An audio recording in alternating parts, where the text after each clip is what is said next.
हम लोग class 9th का केमिस्ट्री पढ़ रहे थे। Lesson first, matter in our surrounding, हमारे आसपास के पदार्थ। उसी चैप्टर को हम लोग कंटिन्यू आज के क्लास में रखेंगे। और लास्ट टॉपिक हम लोग इससे पहले एवापोरेशन, वाष्पीकरण पढ़े थे। जो आखिरी पॉइंट इससे पहले वाले जो लेक्चर था उसमें हम लोग वाष्पीकरण, एवापोरेशन को पढ़े थे और उसको प्रभावित करने वाले कारक को पढ़े थे। ठीक है, तो अब हम आगे इसी चैप्टर को कंटिन्यू करते हैं। और आगे का जो हमारा पॉइंट है कि वाष्पीकरण से शीतलता क्यों होती है। ये टॉपिक दिख रहा है सबको। तो वाष्पीकरण से शीतलता होने के कई एग्जांपल हम लोग डेली लाइफ में भी देखें, बट उसके पीछे का रीज़न हो सकता है हम कभी गौर ना किए हों। और अपने घर में सीनियर से अक्सर सुनते हैं, हम वाष्पीकरण की एक्टिविटी को देखते हैं। जैसे फॉर एग्ज़ाम्पल कप में रखा हुआ चाय वगैरह, और या ग्लास के अंदर रखा हुआ गर्म दूध वगैरह, ऐसी चीज़ों को हम अक्सर घरों में ठंडा करते हुए देखते हैं कि जब लोगों को जल्द ठंडा चाहिए, वो या चाय हो या दूध हो गर्म, उसको जल्द से जल्द ठंडा रूप में चाहिए हमको, तो हम लोग क्या करते हैं, या घर के बड़े लोगों से सुनते हैं कि उसको क्या करो, बड़े से चौड़े एरिया वाले बर्तन में रख दो, या तो बड़े से कटोरे में और या प्लेट के अंदर उसको रख दो तो जल्दी ठंडा हो जाएगा। तो ऐसा क्यों होता है? क्योंकि जब हम कम एरिया वाले, यानी कि जो कप होता है उसका जो ऊपर का जो सरफेस एरिया होता है, जैसे कि फॉर एग्जांपल हम यहाँ कप का डायग्राम बना रहे हैं, हम इस डायग्राम में देख सकते हैं ये जो कप का एरिया होता है, ये जो एरिया है ये बहुत कम होता है। अगर किसी कटोरी की तुलना करें, किसी कटोरी की बनिस्बत कप का एरिया कम होता है, ऊपरी एरिया। तो ये जो ऊपरी एरिया है इसके अंदर जो इस तरह से मान लेते हैं ये लिक्विड इसके अंदर जो भरा हुआ है, तो ऊपर के एरिया में भी लिक्विड रहेगा, सेम लिक्विड। अगर मान लेते हैं इस कप के अंदर क्या है, चाय रखा हुआ है, तो इसके तुलना में, यानी कि कप के तुलना में इस कटोरे में वो चाय जल्दी ठंडा, यानी कि जल्दी शीतल हो जाएगा। शीतल क्यों होता है? तो वो एवापोरेशन के कारण। अक्सर हम देखें गर्म चीज़ कप में रखा रहता है तो इससे इस तरह से वाष्प वगैरह बनकर निकलता रहता है बाहर, या कटोरे के अंदर भी है तो वहाँ भी वाष्प वगैरह बाहर निकलता रहता है। तो वाष्पन क्रिया सेम टाइम में अगर हम 5 मिनट एवापोरेशन होने के लिए छोड़ दिए हैं, तो 5 मिनट में जितना ठंडा इस कटोरे के अंदर होगा उतना इसमें नहीं हो पाता है। वो इसलिए क्योंकि इसका जो एरिया है वो ज़्यादा है। और हम यहाँ बार बार एरिया की बात इसलिए कर रहे हैं क्योंकि जब एरिया ऊपर का ज़्यादा है तो अंदर का जो लिक्विड है उसमें से ज़्यादा कण इसके एरिया के ऊपर, यानी कि बाहरी कांटेक्ट में, ये बाहर का जो वातावरण है, जो बाहरी एटमॉस्फेयर है उसके कांटेक्ट में है, यानी कि ये बाहरी वातावरण से कनेक्ट है। ये वाला जो लिक्विड है जो बाहरी सरफेस, क्योंकि ये अंदर वाला जो ये सब जो लिक्विड है, ये अंदर वाला लिक्विड क्योंकि सब तरफ से ये कप के बाउंड्री से या उसके बॉडी से घिरा हुआ, जैसे ये कटोरे का अंदर वाला जो लिक्विड, ये सब जो लिक्विड है वो इस कटोरे से घिरा हुआ, तो ये बाहर के सरफेस से तो कनेक्शन नहीं बना पाता अपना जोड़ा। लेकिन ये जो बाहर वाला है, ये जो ऊपर का हिस्सा में जो है, ये वातावरण से, यानी कि हमारा जो अगल बगल का एरिया है उससे वो कनेक्ट रहता है।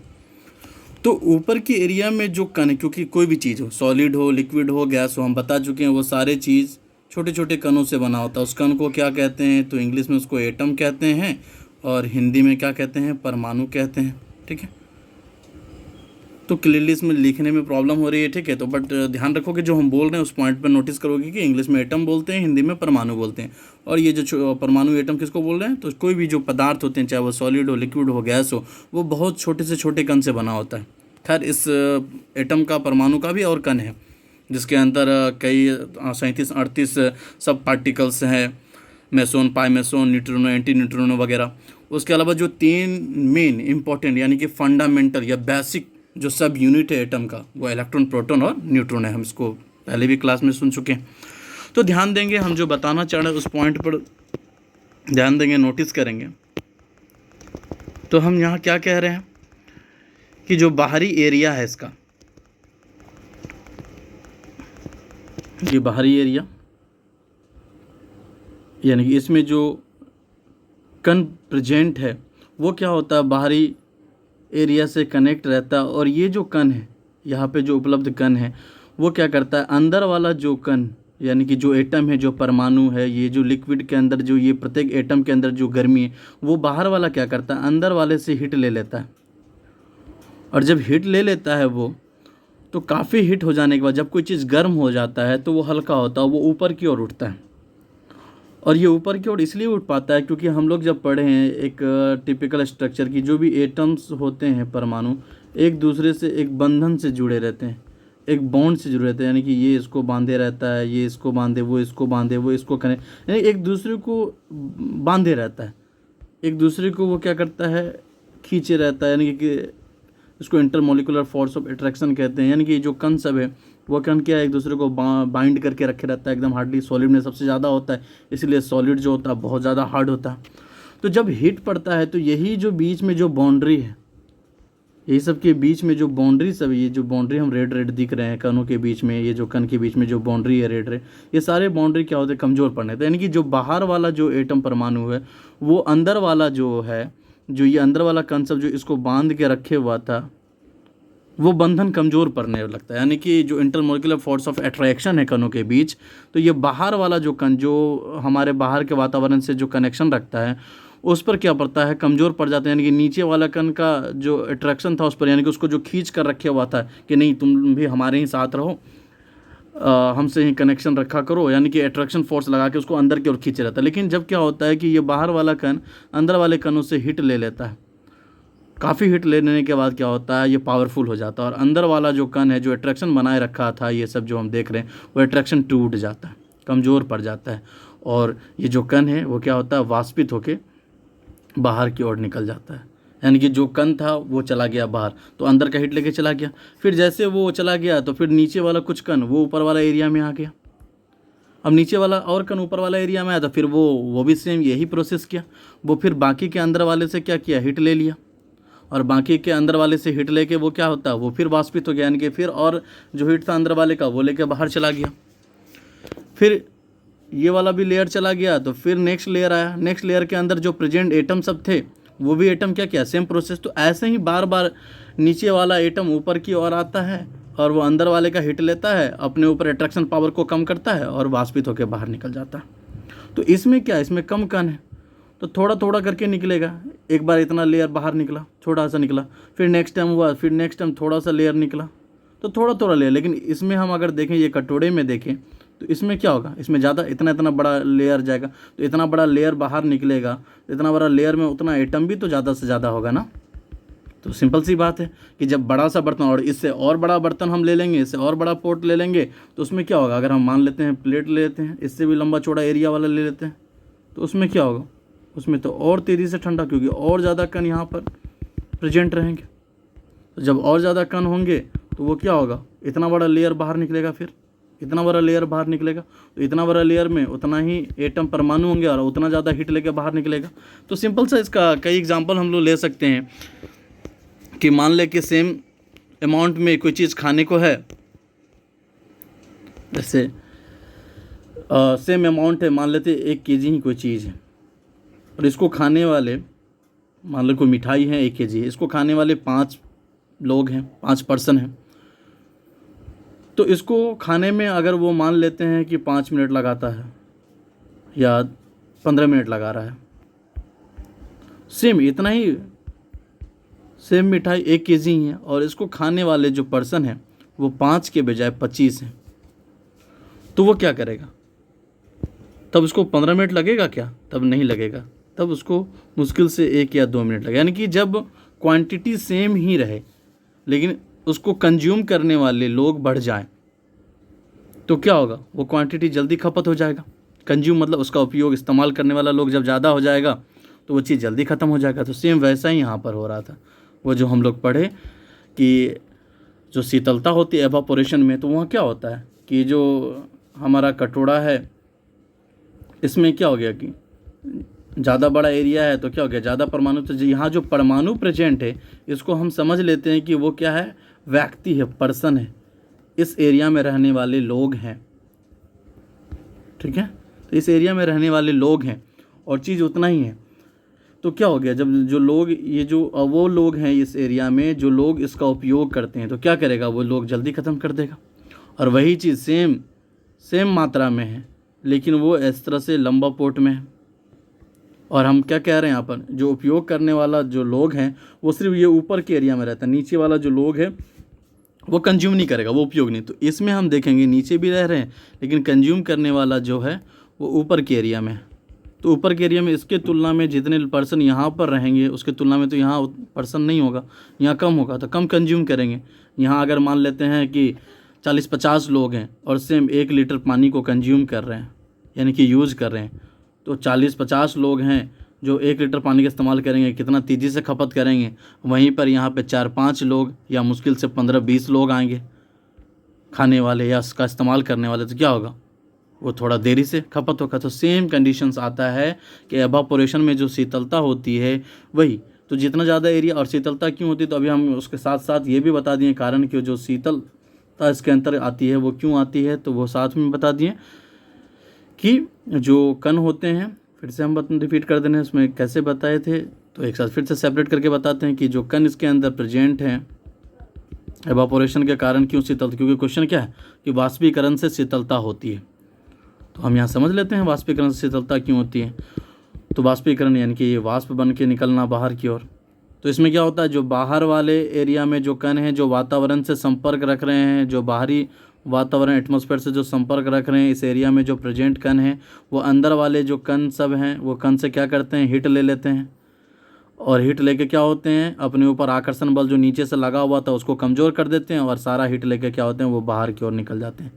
फिर ये वाला लेयर चला गया तो फिर नेक्स्ट कण ऊपर की ओर आया, फिर वो भी क्या किया, अंदर वाले से उष्मा लिया, हीट लिया और फिर बाहर। तो ये प्रोसेस चलता रहता है, और ये वाष्पीकरण के दौरान क्या होता है, कोई भी चीज़ ठंडी हो जाती है। उम्मीद करते हैं सबको समझ में आ गया होगा कि शीतलता कैसे होती है, और साथ साथ ये भी समझ में आ गया होगा कि छोटे एरिया वाला, यानी कि जो एरिया बाहरी वातावरण से संपर्क रखता है, तो छोटा एरिया वाला के तुलना में बड़ा एरिया वाला में जल्दी शीतल होता है। और साथ ही साथ हम वो भी प्रश्न को समझ लिए, आए दिन हम बहुत दिनों से अपने सीनियर से घरों में सुनते हैं कि कोई चीज़ को जल्दी ठंडा करना है तो छोटे बर्तन की तुलना में तुम बड़े बर्तन में कर लो, ठीक है।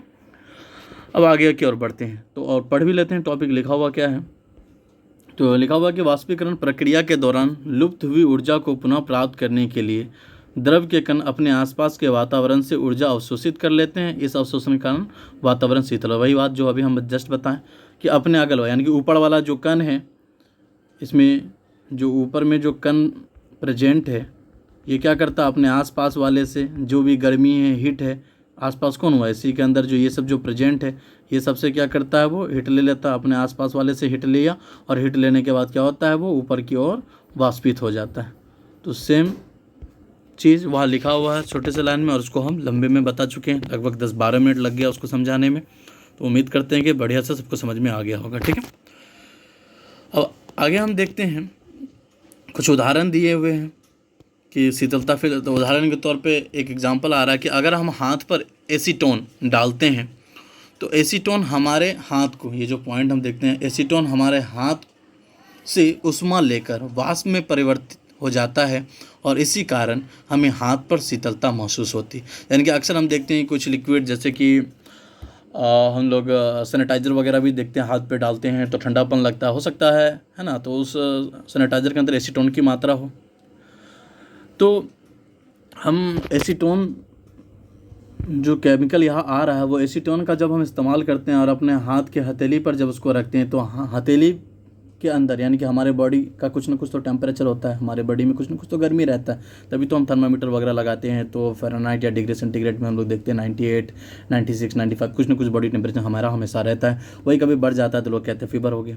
तो बॉडी टेम्परेचर यानी कि हमारे हाथों में भी है। तो जब हम उस पर एसीटोन रखते हैं तो जो बॉडी का उस हथेली में जो गर्मी थी, उस गर्मी को लेकर वो एसीटोन उड़ जाता है, और कुछ देर के लिए हमको शीतलता महसूस होती है। कुछ देर के लिए, हमेशा के लिए नहीं, क्योंकि फिर वापस से जो बगल वाला बॉडी टेम्परेचर है वो वहाँ आकर उसको मेंटेन कर देता है। तो ये चीज़ हमको समझ में आ गया। अब आगे हम बढ़ते हैं। दूसरा पॉइंट क्या है, कह रहा है गर्मी में हमें सूती कपड़े पहनने चाहिए, क्योंकि गर्मियों में, क्योंकि यहाँ से एक प्रश्न भी बनता है कि हमें गर्मी में सूती वस्त्र क्यों पहनने चाहिए। एनसीईआरटी बुक का बहुत इंपॉर्टेंट क्वेश्चन है, और यहाँ पे उसी का उत्तर है ये पॉइंट। कह रहा है गर्मी में हमें सूती कपड़े पहनने चाहिए क्योंकि गर्मियों में अधिक पसीना आता है।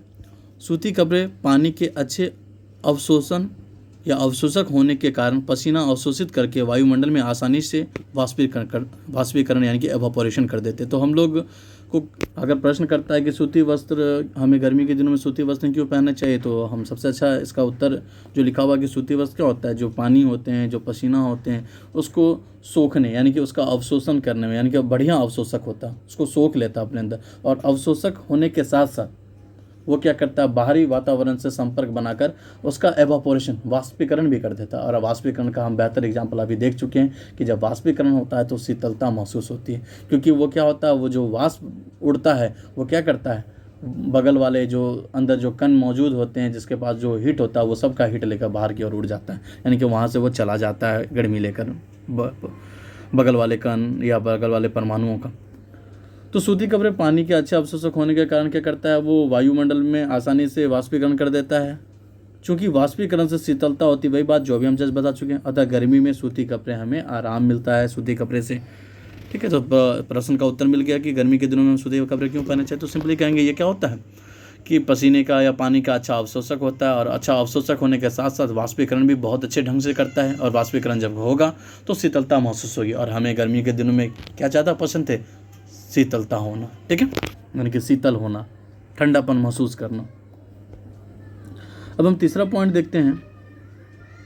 तीसरा पॉइंट क्या कह रहा है, गर्मियों में प्रायः लोग मैदानों में पानी छिड़कते हैं, जिससे पानी मैदान से ऊर्जा प्राप्त करके वाष्प में बदल जाता है और उस जगह को ठंडा कर देता है। अक्सर हम देखते हैं गर्मी के दिनों, अभी गर्मी का ही मौसम चल रहा है, तो हम अक्सर देखते हैं कि जब तेज़ धूप होती है तो उस दिन शाम में अपने छतों पर क्या करते हैं, पानी का छिड़काव करते हैं। और उसके बाद ये कहते हैं कि हमारा जो है, हम क्यों कर रहे हैं छिड़काव, तो छत ठंडा होगा। तो बट यहाँ होता कौन सा प्रक्रिया है, तो यही है, केमिकल प्रोसेस होता है। और वो केमिकल प्रोसेस क्या है, अभी हम अच्छे से जान चुके हैं कि वहाँ पर एवापोरेशन वाष्पीकरण होता है। और कैसे होता है, तो जब हमारा जो छत गर्म होता है और हम जब उस पर पानी डालते हैं तो वो जो छत की गर्मी होती है, वो पानी के जो कण होते हैं उस गर्मी को अपने अंदर गेन कर लेते हैं, यानी कि उससे वो गर्मी लेते हैं।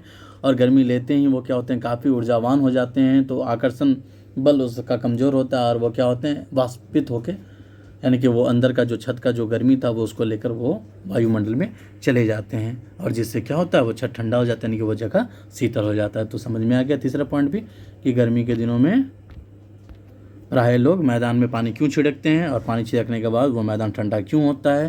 तो उसका उदाहरण है कि उस मैदान का जो गर्माहट है वो पानी ले लेता और वाष्प के रूप में, यानी कि दिखा हुआ, गर्मी में प्रायः लोग मैदानों में पानी छिड़कते हैं, जिससे पानी मैदान से ऊर्जा प्राप्त करके वाष्प में बदल जाता है और उस जगह को ठंडा कर देता है। अब आगे बढ़ते हैं, इससे रिलेटेड कुछ पॉइंट दिया हुआ है, जैसे कि आर्द्रता। अब ये आर्द्रता क्या है, ह्यूमिडिटी क्या है, ये अक्सर सुनते हैं। और हम ये चीज़ को बरसात के दिनों में ज़्यादा या ठंडी के मौसम में ज़्यादा देख सकते हैं, या काफ़ी 3-4 दिन कंटिन्यू बारिश होती है तो उस दौरान हम देख सकते हैं, यानी कि हवा के अंदर नमी आ जाना, यानी कि पानी का मात्रा का प्रेजेंट होना। लगा वायु में विद्यमान, आर्द्रता में क्या लिखा हुआ, वायु में विद्यमान जलवाष्प की मात्रा को हम आर्द्रता कहते हैं, यानी कि हवा में जो पानी की मात्रा जो प्रेजेंट होती है उसी चीज़ को आर्द्रता। और अक्सर देखें आर्द्र वाला जब मौसम होता है तो उस समय कपड़ा वगैरह भी जल्दी नहीं सूखता। क्यों नहीं सूखता है, क्योंकि उस हवा के अंदर पहले से पानी प्रेजेंट है। तो हमारे कपड़े को पानी कहाँ से ले जाएगा, वो जब खाली रहेगा तब तो ले जाएगा। तो इसी कारण से आर्द्र वाले मौसम में क्या होते हैं, कपड़े वगैरह अच्छे से सूखते नहीं, क्योंकि उसके अंदर की पानी खत्म, क्योंकि ऑलरेडी हवा के अंदर वहाँ पे पानी का कण मौजूद होता है। तो ऐसे हवा को हम क्या कहते हैं, आर्द्र वाला वायु। ठीक है, तो ह्यूमिडिटी समझ में आ गया, आर्द्रता क्या होता है। अब साथ ही साथ कुछ इंपॉर्टेंट पॉइंट है जो एग्ज़ाम में ऑब्जेक्टिव में काम आता है, और एग्ज़ाम के अलावा हमारे बहुत सारे कम्पिटिटिव एग्ज़ाम में भी काम आता है। ठीक है, तो इस पॉइंट को ध्यान रखना। और जो एग्ज़ाम का पैटर्न है उसके अकॉर्डिंग में हम अच्छी तरह से जानते हैं कि अब हमारा एग्ज़ाम 50% ऑब्जेक्टिव बेस्ड होता है, तो इसीलिए ये सब पॉइंट को ध्यान रखना एकदम ज़रूरी हो गया है। तो अब हम देखेंगे 7वां पॉइंट जो कह रहा है कि अंतर्राष्ट्रीय मानक पद्धति के अनुसार, जो इंटरनेशनल सिस्टम, ध्यान देना कि हर चीज़ को मापने का एक सिस्टम बना लिया गया है, यानी कि अलग अलग, यानी कि हर एक कंट्री के लोग, मतलब इंटरनेशनल लेवल पर, इंटरनेशनल लेवल समझते हो, अंतर्राष्ट्रीय स्तर, यानी कि कई देशों के बीच। नेशनल लेवल राष्ट्रीय स्तर पर होता है, मतलब एक देश के अंदर, जैसे कि भारत देश के अंदर जो अलग अलग 28-29 राज्य हैं, वो 28-29 राज्य के जो लोग हैं जो वहाँ के मुख्यमंत्री, जो वहाँ के राज्यपाल, वो मिलकर जो सिस्टम बनाते हैं किसी चीज़ को मानने का, तो वो हो गया राष्ट्र। लेकिन जब दो अलग अलग देश या दो से ज़्यादा देश, जैसे कि मान लेते हैं इंडिया, नेपाल, उसके अलावा अमेरिका, मतलब अलग अलग जो कंट्री हैं, ये इंटरनेशनल लेवल का हो गया। तो अंतर्राष्ट्रीय मानक पद्धति यानी कि एक ऐसा सिस्टम जो हर एक देश के लोग मानते हैं, और अगर हम उस चीज़ को यहाँ पर जिस यूनिट में माप रहे हैं उसी यूनिट में वहाँ पर भी मापा जाता है। अगर ऐसा नहीं रहता तो बहुत ही दिक्कत होता। जैसे कि मान लेते हैं पहले के समय में लोग किसी चीज़ का मापने का सही पैमाना नहीं था। अब कोई अपने हाथ से माप दिया कि 2 हाथ, 3 हाथ, 4 हाथ किसी चीज़ की लंबाई मापने में, तो अक्सर आप दूसरा, हर आदमी का हाथ का साइज़ तो सेम नहीं होता। अब ये आदमी अपने हैंड से, एक आदमी अपने हैंड से किसी चीज़ की लंबाई को 5 हाथ माप के दिया, अब वो चला गया उससे थोड़े छोटे कद के आदमी के पास, अब वो उसको माप रहा है अपने हैंड से, तो हो सकता है उसके पास वो चीज़ की लंबाई ज़्यादा चली गई।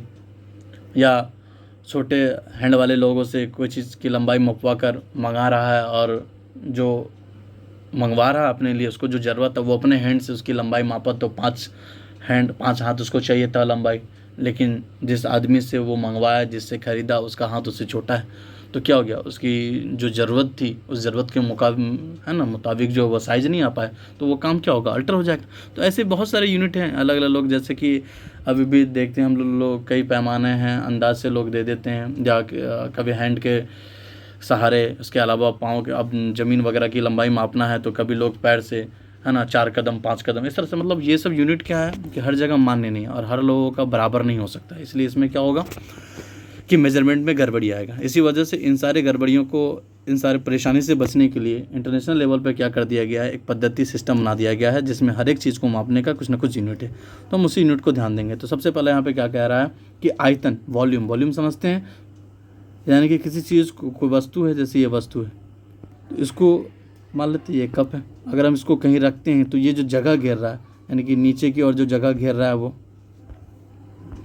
नीचे जितना जो जगह ले रहा है, जैसे यहाँ से यहाँ तक का जगह ले रहा है, या ऊपर की ओर यहाँ से यहाँ तक का जो जगह ले रहा है, यहाँ ऊपर से इधर जो एरिया वो घेर रहा है, जो एरिया वो ढक रहा है, वो उसका आयतन कहलाता है। और साथ ही साथ इस आयतन को हम इस तरह से भी समझ लेते हैं उसकी धारिता, कैपेसिटी पे, कि किसी वस्तु के अंदर कितना चीज़ अट सकता है, कितना उसके अंदर रखा जा सकता है, वो भी उसके आयतन के अंतर ही गिनती किया जाता है। यानी कि उसको भी लोग आयतन ही समझते हैं कि जैसे एक कप है तो कप के अंदर कितना लिक्विड आ सकता है, वो कप का आयतन। एक्चुअल में वो धारिता उसकी कैपेसिटी होती है। मेनली आयतन का बात करें तो कोई वस्तु, कोई ऑब्जेक्ट, अगर ये बॉक्स है, हम कहीं रख रहे हैं, तो ये बॉक्स ज़मीन का कितना चौड़ा हिस्सा घेरता है और कितना ऊंचाई तक घेरता है, यानी कि सब तरफ से वो कितना एरिया को घेरता है, वही उसका आयतन होता है। ठीक है, तो आयतन का जो ऐसा ही मात्रक है वो क्या होता है, 1 घन में, यानी कि मीटर क्यूब होता है। आयतन मापने का साधारण मात्रक, ये इंटरनेशनल ऐसा यूनिट हो गया, यानी कि ऐसा यूनिट जब पूछा जाएगा वॉल्यूम का ऐसा यूनिट तो मीटर क्यूब बोलेंगे। और आयतन मापने का जो सिंपल यूनिट होता है, जो कॉमन यूनिट है, वो है लीटर। अक्सर हम लीटर में देखते हैं, लिक्विड वाला चीज़ जो भी होता है, वॉल्यूम वाला चीज़, पानी हो, मिल्क हो, ऑयल हो, यानी कि तेल, दूध, पानी, उसको हम लीटर में मापते हैं। अब 8वां देखते हैं पॉइंट, कह रहा है तापमान का अंतर्राष्ट्रीय मात्रक से इंटरनेशनल, वही अंतर्राष्ट्रीय मात्रक वही हो गया international unit, international system of unit, ऐसा यूनिट जिसको बोलते हैं। तो तापमान का अंतर्राष्ट्रीय मात्रक केल्विन होता है। केल्विन को के से डिनोट किया जाता है, और यहाँ दिया हुआ इसका कुछ रिलेशन है डिग्री सेंटीग्रेड के साथ, कि 0 डिग्री सेंटीग्रेड 273.16 केल्विन होता है। ठीक है, कई बुकों में 1.5 भी है पॉइंट के बाद, यानी कि यहाँ पर जैसे पॉइंट के बाद 1.6 है, कहीं कहीं पे 1.5 है। तो बट हम ध्यान रखेंगे एनसीईआरटी बुक में जो चीज़ दिया हुआ हम उसके अकॉर्डिंग चलेंगे। तो एनसीईआरटी में शायद 1.6 ही केल्विन दिया हुआ। तो 0 डिग्री सेंटीग्रेड जो है वो 273.16 केल्विन के बराबर है। और लगभग जो हम इस्तेमाल में लाते हैं जब हम कोई इक्वेशन सॉल्व करते हैं तो उस समय हम 273 केल्विन लिखते हैं, 0.16 को ध्यान में नहीं लेते हैं। ठीक है, तो अगर कोई भी पूछे कि 0 डिग्री सेंटीग्रेड जो है कितने केल्विन के बराबर होता है, तो 273 केल्विन के बराबर होता है। ठीक है, अगर ये दिया रहेगा तो ये टिक करेंगे, अगर ये पूरा 0.16 के साथ दिया रहेगा ऑब्जेक्टिव में तो हम वो टिक करेंगे। अब साथ ही साथ इसका कुछ रिलेशन है, जैसे केल्विन को डिग्री सेंटीग्रेड में बदलने के लिए, तापमान की मान के से सी में बदलने के लिए, के मतलब केल्विन से, सी मतलब सेंटीग्रेड में बदलने के लिए हम क्या करेंगे, दिए हुए तापमान, जो भी तापमान टेम्परेचर दिया रहेगा उसको यहाँ एक्स लिखा गया है, उसमें से हम माइनस कर देंगे 273। अब क्यों करेंगे माइनस, तो सिंपल सा कंसेप्ट है हमारा कि जब 0 यानी कि अगर केल्विन का बात करें 273 केल्विन होता है 0 के बराबर। तो अगर तुमसे कोई 5 डिग्री सेंटीग्रेड का बात करते हैं, 5 डिग्री सेंटीग्रेड, तो केल्विन में क्या होगा 273 के बराबर, तो उसमें जो जितना डिग्री सेंटीग्रेड है वो ऐड हो जाएगा, यानी कि जो मान डिग्री सेंटीग्रेड में दिया हुआ उसमें 273 के साथ ये 5 जुड़ जाएगा। लेकिन यहाँ उल्टा है, यहाँ हमको क्या करना है कि केल्विन से सेंटीग्रेड में बदलना है। तो केल्विन का मान कम है, केल्विन की वैल्यू सी से कम होती है तभी ना, क्योंकि सी 0 ही है लेकिन केल्विन 273, यानी कि सी सेंटीग्रेड का सी जो है वो केल्विन के 273 के बराबर, यानी कि इसका 0 डिग्री ही केल्विन के 273 के बराबर। तो सबसे बड़ा कौन है ये, इसका 0, इसके 273, यानी कि ये 0 ही वैल्यू देगा और इसको उसके बदले 273 वैल्यू देना पड़ेगा। तो सिंपली हम यहाँ समझ सकते हैं। तो कन्वर्सन बस हमको नॉर्मली याद रखना है कि जब केल्विन से सेंटीग्रेड में बदलेंगे तो हम क्या करेंगे 273 को माइनस कर देंगे, यानी कि 273 को माइनस कर देंगे, और जब सी से केल्विन में बदलेंगे तो हम क्या कर देंगे 273 को ऐड कर देंगे, यानी कि जब हमारा कन्वर्सन के से सी में होगा तब हम क्या कर देंगे यहाँ पर हम -273 कर देंगे। जब वैल्यू हमारा सी में दिया रहेगा, यानी कि जब हमको सी से किस में बदलना होगा केल्विन में बदलना होगा, तो हम ऐड कर देंगे 273। ठीक है, बहुत सारे एग्जांपल दिए होंगे बुक में, हम उसको सॉल्व करेंगे। जैसे मान के चलो कि कोई चीज़ हमको यहाँ दिया हुआ केल्विन में 478 केल्विन है और हम पूछ दिए कि इसको बदलना है डिग्री सेंटीग्रेड में, तो बताओ यहाँ पर कितना डिग्री सेंटीग्रेड होगा। तो सिंपल हम क्या करेंगे 478 में से 273 को क्या करेंगे माइनस करेंगे।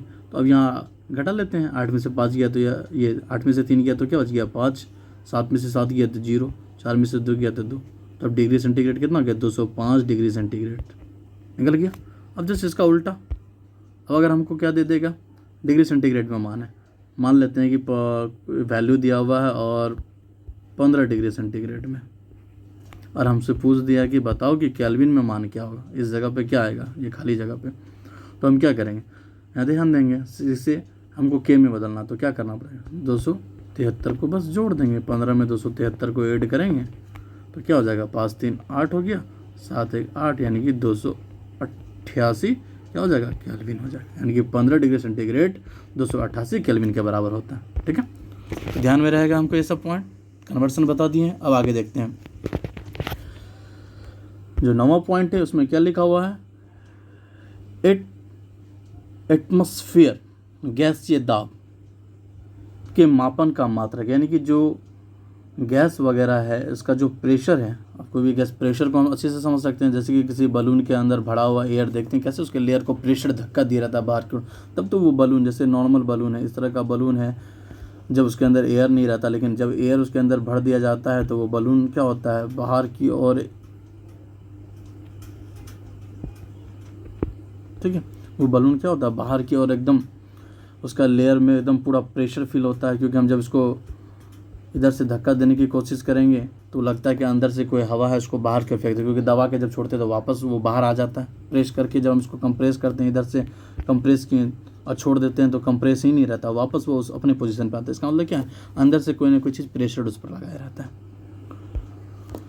तो वही चीज़ यहाँ पे कहा जा रहा है कि एटमॉस्फेरिक गैस, ये हिंदी में कहा गया एटीएम का फुल फॉर्म होता है एटमॉस्फेरिक प्रेशर। ठीक है, और ये किस चीज़ का मात्रक है, तो गैस का जो दाब होता है प्रेशर उसके लिए यूनिट का इस्तेमाल होता है एटीएम। तो आगे 10वां पॉइंट है, समुद्र की सतह पर वायुमंडलीय दाब 1 एटीएम होता है और इसे ही सामान्य दाब कहा जाता है, नॉर्मल एटमॉस्फेरिक प्रेशर कहा जाता है। तो याद रखेंगे कि समुद्र की सतह, जो समुद्र होते हैं उसका जो सतह होता है बाहरी सतह, उस पर एटमॉस्फेयर कितना प्रेशर लगाया रहता है, तो जो प्रेशर लगाता है वो 1 एटमॉस्फेरिक प्रेशर होता है। ठीक है, तो हम ध्यान देते हैं 11वां पॉइंट क्या है, दाब प्रेशर क्या है। अब प्रेशर का ऐसा ही मात्रक क्या है, वैसे प्रेशर तो समझा चुके हैं, उसका ऐसा ही मात्रक देखते हैं। तो प्रेशर का ऐसा ही मात्रक स्पेशली जो है वो पास्कल है। ठीक है, और ये पास्कल साइंटिस्ट का नाम उसके नाम पर ही, क्योंकि उसने ही फर्स्ट टाइम इस प्रेशर के बारे में डिफाइन किया, तो उसके नाम पे ही पास्कल रखा गया और जिसका शॉर्ट फॉर्म पी है। ठीक है, तो किस चीज़ का ऐसा यूनिट है, प्रेशर का। ये सब ऑब्जेक्टिव में आएगा, पूछ देगा कि प्रेशर ऐसा यूनिट क्या है, तो प्रेशर का ऐसा यूनिट ध्यान रखेंगे क्या है, पास्कल है। अब आगे हम देखते हैं 12वां पॉइंट, घनत्व, डेंसिटी क्या होता है। तो डिफिनीशन दे रहा है किसी तत्व के द्रव्यमान प्रति इकाई आयतन को घनत्व कहते हैं। सिंपली समझे, किसी चीज़ का जो आयतन है उस आयतन का पर यूनिट का द्रव्यमान कितना है। अब आयतन क्या, अभी हम समझा चुके हैं, कोई चीज़ को अगर हम कहीं रख रहे हैं तो जितना जगह घेरता है वो आयतन, और उसका पर यूनिट एरिया, जैसे मान लेते हर एक यूनिट इतना इतना का है, तो एक यूनिट एरिया का, जैसे मान लेते हैं ये एक यूनिट हो गया इसको अभी हम यूनिट में बांटे हैं, अगर इस तरह से बनाएं, टिपिकल फिगर बनाते हैं, सिंपली समझ लेते हैं कि ये क्या है, कितने यूनिट में बटा हुआ है, जैसे 1 2 3 4 5 6 7 8 9 10 यूनिट में बटा हुआ।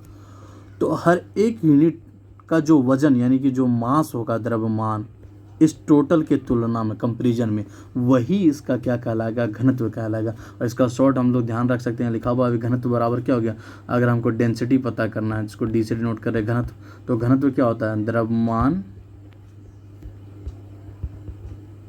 बट्टे आयतन, यानी कि नीचे की ओर आयतन होगा, टोटल आयतन में जो उसका पर इकाई का जो द्रव्यमान है उसका जो रेशियो होगा उसी को हम घनत्व कहेंगे। यानी सिंपली कह सकते हैं कि घनत्व ये हमारा क्या है, डेंसिटी क्या है, तो द्रव्यमान और आयतन का जो अनुपात होता है वही घनत्व होता है। हम ये भी परिभाषा दे सकते हैं। अब आगे देखते हैं हम लोग डिफ्यूजन, यानी कि विसरण क्या होता है, तो दो विभिन्न पदार्थों के कणों का स्वतः मिलना विसरण कहलाता है। अब मान लेते हैं दो पदार्थ, एक लिक्विड इधर से बहता हुआ आ रहा है, अब इधर से कोई लिक्विड बहता हुआ आ रहा है, और ये दोनों आपस में क्या कर जाता है, डिफ्यूज कर जाता है, एक साथ मिल जाता है, दोनों आपस में एक साथ इस तरह से डिफ्यूज कर जाता है, और आफ्टर डिफ्यूजन पता नहीं चलता है कि कौन चीज़ कहाँ पे मिक्स हुआ, किस चीज़ की मात्रा कितनी है, यानी कि एक दूसरे में मिल जाना, दो अलग अलग पदार्थ का आपस में एक दूसरे में मिल जाना, यही चीज़ विसरण कहलाता है, डिफ्यूजन कहलाता है। अब आगे देखते हैं हम लोग लास्ट पॉइंट इस चैप्टर का, कह रहा है पदार्थ की अन्य दो अवस्था, यानी कि अब तक हम लोग 3 अवस्था देख चुके थे। 3 अवस्था क्या था, एक सॉलिड, एक लिक्विड, ठीक है, और दूसरा क्या था, गैस, तीसरा क्या है, गैस। तो 3 अवस्था थे, सॉलिड, लिक्विड और गैस देख चुके हैं। यानी कि हिंदी में इसको कहते हैं ठोस, इसको कहते हैं द्रव, इसको ठोस, इसको द्रव, इसको गैस। इसके अलावा 2 और अवस्था है, तो वो 2 और अवस्था क्या है, एक है प्लाज्मा, यानी कि हम इसको देख सकते हैं ब्लड वगैरह, यानी कि जेली लाइक जो सब्सटेंस होते हैं वो प्लाज्मा हो गए, ठीक है। और एक और आ रहा है बोस आइंस्टाइन कंडेंसेट, ये 5वां अवस्था है। और इस अवस्था यानी कि इसको हम कह सकते हैं कि कूल्ड गैस, यानी कि जो गैस, और कौन सा गैस, बोसोन्स नामक गैस का जो कूलिंग फॉर्म, यानी कि जब उसको ठंडा किया जाएगा लगभग 0 टेम्परेचर पे, तो जो प्रोडक्ट होगा, जो पदार्थ होगा, यानी कि इसका एक एग्जांपल है सुपर फ्लूइड, जो ये 5वां जो अवस्था है मैटर का, उसका एग्जांपल है सुपर फ्लूइड। और सिंपली कह सकते हैं ये एक गैसीय फॉर्म होता है, और मतलब कूलिंग अवस्था, यानी कि कूल्ड किया वो पूरा ठंडा। तो ये ध्यान हमको रखना है कि पदार्थ का 5 अवस्था हो गया, 3 तो हम पहले पढ़ चुके, सॉलिड, लिक्विड, गैस, और 2 और नाम नया आ गया हमारे सामने, एक क्या हो गया, प्लाज्मा, एक क्या हो गया, बोस आइंस्टाइन कंडेंसेट। तो इसी के साथ हमारा ये जो चैप्टर है क्लास 9th का पहला लेसन था मैटर इनऑर्गेनिक, वो कंप्लीट हो गया। इसके बाद हम लोग नेक्स्ट लेसन पढ़ेंगे, ठीक है, नेक्स्ट लेक्चर में। और नेक्स्ट लेक्चर में जो हम यूनिट पढ़ेंगे वो यूनिट हमारा एक बार हम देख लेते हैं। वो यूनिट हमारा नेक्स्ट क्या है, क्या हमारे आसपास के पदार्थ शुद्ध हैं, यानी कि is matter around us pure. तो हम नेक्स्ट क्लास में इस टॉपिक को कवर करेंगे और इसको अच्छे से पढ़ेंगे, ठीक है। तो आज की क्लास में इतना ही, ठीक है। और इस यूनिट को अच्छे से पढ़ लेने के बाद सबको क्या करना है, अपने टेक्स्ट बुक, एनसीईआरटी बुक का क्वेश्चन आंसर को कंप्लीट कर लेना।